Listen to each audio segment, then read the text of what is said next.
class. Welcome back to World History 2. I hope you're doing well today. In today's lesson, we're going to be looking at the terrorist attacks of September 11th, 2001. Stay tuned for the PowerPoint. September 11th, 2001. And obviously you see on the title slide there, this is the attack by Al-Qaeda on the World Trade Centers. September 11, 2001, just some general information. It was a day where 19 Al-Qaeda militants hijacked 4 airplanes and carried out suicide attacks in the United States. 2 airplanes hit the World Trade Center towers in New York City. A 3rd airplane hit the Pentagon in Washington, D.C., and a 4th airplane crashed in a field in Pennsylvania. The 4th airplane believed to either be going to the Capitol building or to the White House, but that 4th plane was overtaken by the passengers and it ended up crashing. Almost 3,000 people were killed, and it triggered a major U.S. offensive around the world to defeat terrorism. And the United States continues these operations to this day. These major offensives included the war in Afghanistan and also the invasion of Iraq in 2003. There's been other operations around the world in Africa, Somalia, different areas around the world to defeat terrorism. So September 11th it basically triggered a long list of military operations to take out terrorist organizations. And also the terrorist organizations, they also morphed and changed because you start thinking of the most recent offensives against ISIS, which they have been pretty much defeated.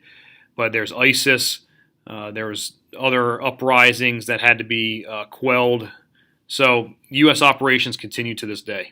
The reason was for the attack was Al-Qaeda leader Osama bin Laden declared a holy war against the United States. There is a long list of reasons that Al-Qaeda had, but basically it was a jihad against the United States for a couple of different reasons, which we'll get into.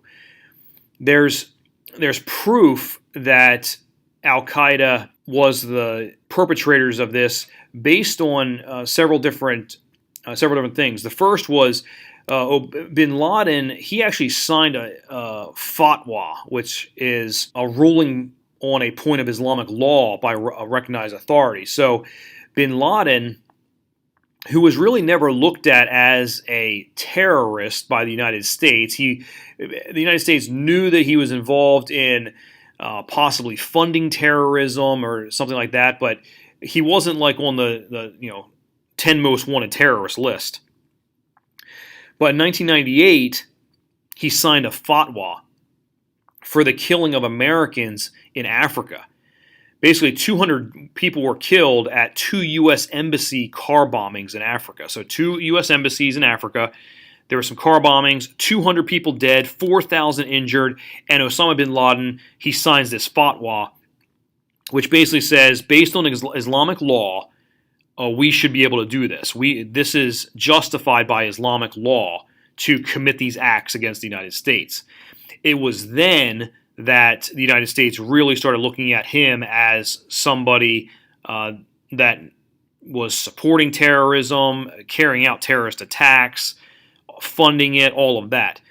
And with the combination of the Holy War and the fatwa, basically it was solid proof that Al-Qaeda was committed this terrorist attack, and so then we could act against Al-Qaeda, mainly in Afghanistan, because Al-Qaeda was being sheltered by the government of Afghanistan called the Taliban. There's a picture of Osama bin Laden. He's dead. He was killed during Barack Obama's administration. Okay, so here's a continuation from the other slide, but down here on the bottom, I want you just to know that in 2002, letter from bin Laden, there were many reasons given in this letter for why they attacked, but mostly the reason for 9/11 was U.S. support of Israel and U.S. attacks on Muslims around the world. Now, that was his reasoning. Yes, U.S. does support Israel, and the U.S. does attack militant Muslims, so if they're a threat to the United States. because there had been a lot of problems around the world with militant Islam, and the U.S. was battling them. So bin Laden attacked the United States on September 11th. There's other reasons. You get into capitalism. That they struck the World Trade Center because that's like the icon of capitalism and finances and all of that. You can get into those kind of reasonings. That was all in the letter that he wrote and put out to the world, basically, that this is why they attacked on September 11th. The attacks themselves. Again, if you lived through this, you never forget where you were when it took place. If you just want to know my little personal story of it, September 11, 2001, my wife and I had just dropped our first son, Jacob, off at preschool, and we came out. My wife and I came out, got in the van. We had a minivan. We got in our minivan, and we had the radio on, and it said that the World Trade Center was hit by an airplane.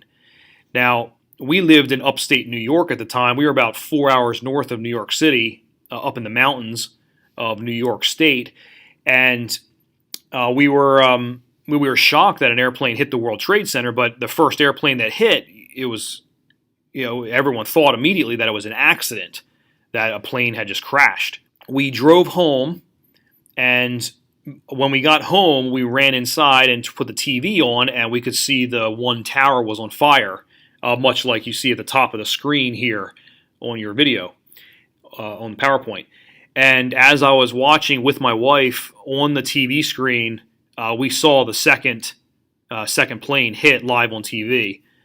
And when that second plane hit live on TV, immediately, it was without a shadow of a doubt. In fact, the news people that were talking, immediately we knew that this was an attack, that this was not just a second airplane crashing or something, that this was a purposeful driving airplanes into the towers. And little did we know that there was a lot of other things unfolding. So on the screen, the attacks, some terrorists had lived in the United States for about a year. Others were brought in just for a few months earlier. They smuggled box cutters into 3 East Coast airports, and they boarded 4 planes that were headed to California. All the planes that were headed to California had a large amount of fuel on the planes. That's why they chose those planes, because of the maximum damage that they would put on the targets. Soon after takeoff, all the planes were hijacked, and basically the evidence comes from some phone calls that were made about flight attendants being stabbed, pilots being stabbed, and the airplanes were hijacked. Attack number 1, 8:46 a.m., American Airlines Flight 11 was flown into the 80th floor of the North Tower. And of course, it's a big airplane, so 80th floor, there's different levels that would have been damaged. So the North Tower was attacked first. Attack number 2 was at 9:02 a.m., United Flight 175 was flown into the 60th floor of the South Tower. Attack number 3 was 9:37 a.m. American Airlines Flight 77 was flown into the Pentagon in Washington, D.C. And attack number 4 was 10:03 a.m. United Flight 93 crashed into a field in Pennsylvania after the passengers tried to recommandeer the plane. So the passengers actually revolted and tried to take the plane back, and it crashed into a field. So here's the map of the flights. So you can see 2 flights left Boston's Logan International Airport. And it's interesting with this map, we lived like right here where I'm circling with the cursor. That's where we lived. And little did we know, as we were dropping our son off at preschool, or that morning when we were getting him ready for preschool, an airplane was flying right near us to go down and attack the World Trade Center. So 2 flights come out of Logan and attack the World Trade Centers.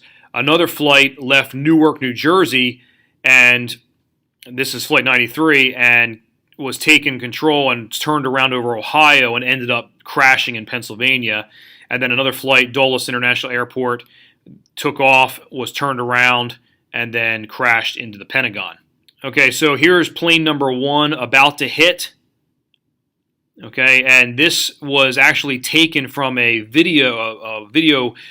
I believe they were interviewing a firefighter, or they were interviewing somebody here on the corner of the street, and this happened in the background. So you see the first plane hitting, and then this is the second plane hitting. There's the World Trade Center on fire from the Statue of Liberty. Here's people who were stuck above the fire. Many of them, they could not get down through the fire escapes because the planes basically just destroyed so many floors. They weren't able to get down. These people are above where the plane hit. This is a very famous photo titled "Falling Man."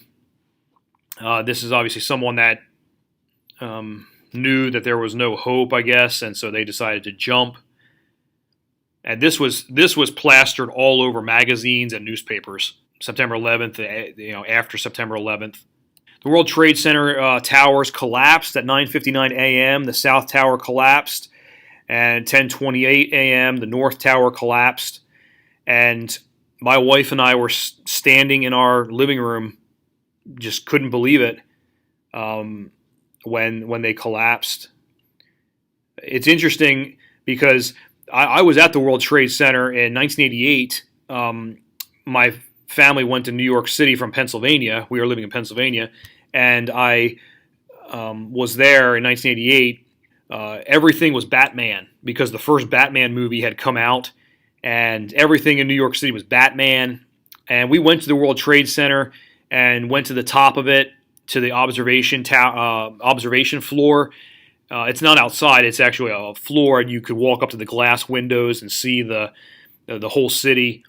And I remember standing between the two World Trade Center towers. There's there was a large cement quad or courtyard type thing between the two towers, and I remember standing between the two towers and looking up and just seeing how tall they were. It's just unbelievable how tall they were. But the two towers collapsed. You can see the debris falling here, this picture. 5:21 p.m., World Trade Center number 7 collapsed because debris fell. When these towers collapsed, debris fell on World Trade Center 7 and caught that building on fire, and that burned all day, and then that building collapsed. The World Trade Center is a complex. There's a lot of different buildings to it, and World Trade Center 7 is a smaller building, but that also collapsed. Here's a picture of firefighters in the debris. People running as the tower collapsed.